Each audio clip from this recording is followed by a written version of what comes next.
है। कैसे हो आप सभी। तो दोस्तों आपने न्यूज सुनी होगी सोशल मीडिया प्लेटफॉर्म के ऊपर, न्यूज चैनल के ऊपर कि भारत में चाइनीज कलर टीवी को पूरी तरीके से बैन कर दिया है। लेकिन एक्चुअल में पूरा मामला क्या है भाई, उसको आप जान लीजिए। क्या नोटिफिकेशन भारत सरकार की तरफ से आई है वो भी जान लीजिए, फिर डिसाइड करना आपकी चाइनीज कलर टीवी भारत में बैन हुए हैं कि नहीं हुए हैं। देखिए भारत अब क्या करना चाहता है, भारत चाइना से जो भी इंपोर्ट करता है माल, वहां से माल मंगवाता है, तो भारत चाइना के ऊपर जो उसकी आत्मनिर्भरता बनी हुई है चाइना के ऊपर, उसको धीरे धीरे से वो कम करना चाहता है। तो एक प्रयास जो अभी भारत ने किए हैं वो है ऐप सेक्शन में। आपने सुना होगा कि भारत में जो है बहुत सारी चाइनीज ऐप को अब बंद कर दिया है।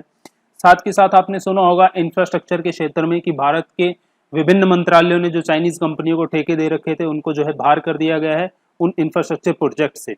तो अब भारत सरकार के जो है ministry of commerce and industry, उसकी शाखा है director general of foreign trade, उसने 30 जुलाई को एक नोटिफिकेशन निकाला है। तो नोटिफिकेशन में क्या किया गया है वो भी मैं आपको बताऊंगा।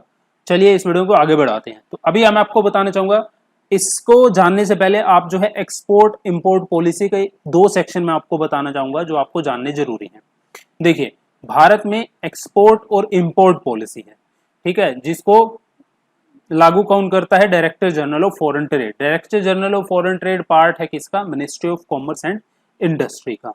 अब इसका एक एक्ट है, वो कौन सा है, foreign trade development and regulation act, जिसको एफटी D&R एक्ट भी बोला जाता है, और ये है 1992 का। इसमें 2 सेक्शन है, पहला सेक्शन है 3 और दूसरा सेक्शन है 5। इन तीनों सेक्शन में सेंट्रल गवर्नमेंट के पास पावर है कि कोई भी चीज जिसका इंपोर्ट और एक्सपोर्ट किया जाता है, इस सेक्शन के जरिए भारत उसको prohibit category, restricting category, free category के अंदर डाल सकता है।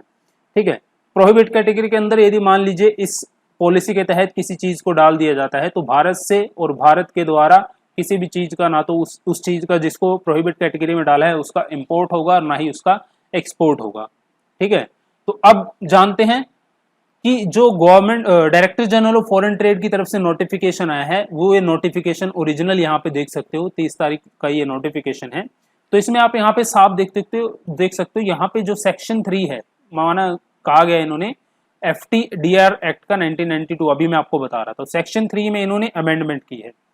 अमेंडमेंट क्या की है कि यहाँ पे कुछ टीवी स्क्रीन साइज दिए हुए हैं, विद स्क्रीन साइज, ठीक है, उनके एक्सिम कोड, एक्सपोर्ट कोड लिखे हुए हैं।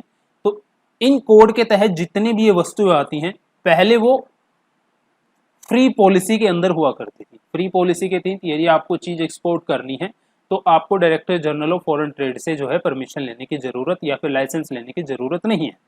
अब इनको फ्री से कर रेस्ट्रिक्ट कर दिया गया है। रेस्ट्रिक्ट कर दिया गया है तो इससे क्या असर पड़ेगा वो भी मैं आपको आगे वाली वीडियो में बताता हूं। चलिए अब हम बात करते हैं रेस्ट्रिक्टेड कैटेगरी की।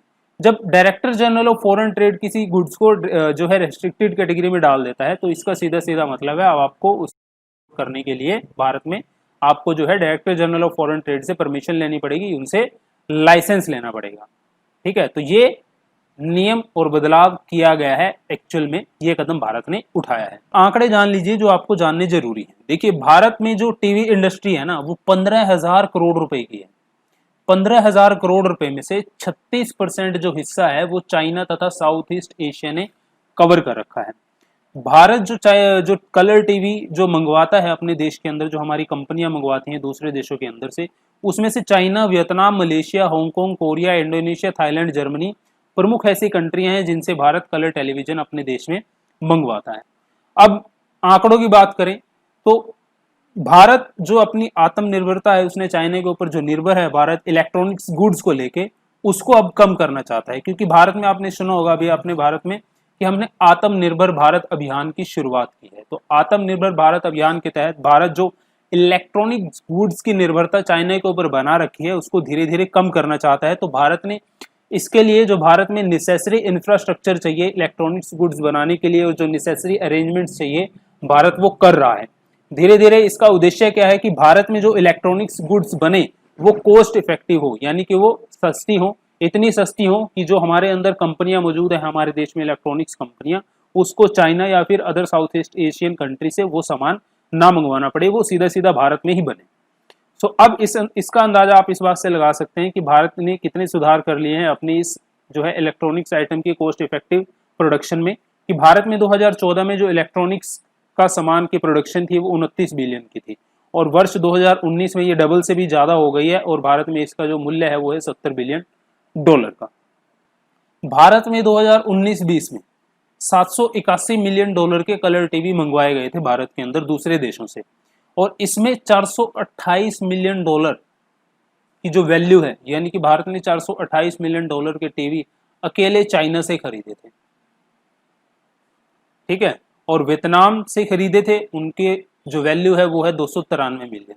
अब इतना चाइना पे हम इलेक्ट्रॉनिक्स गुड्स के लिए निर्भर करते, तो ये था भाई एक्चुअल में मैटर क्या है। तो आप ऐसा नहीं मानिए कि बैन ही कर दिया गया है, पूरी तरीके से बैन कर दिया है, ऐसा नहीं आप कह सकते कि पूरी तरीके से बैन किया गया है। बस क्या किया है, जो फ्री कैटेगरी है एक्सपोर्ट इंपोर्ट पॉलिसी के तहत, उन गुड्स को अब जो है रेस्ट्रिक्ट कैटेगरी में रख दिया गया है, ये समझने की जरूरत है।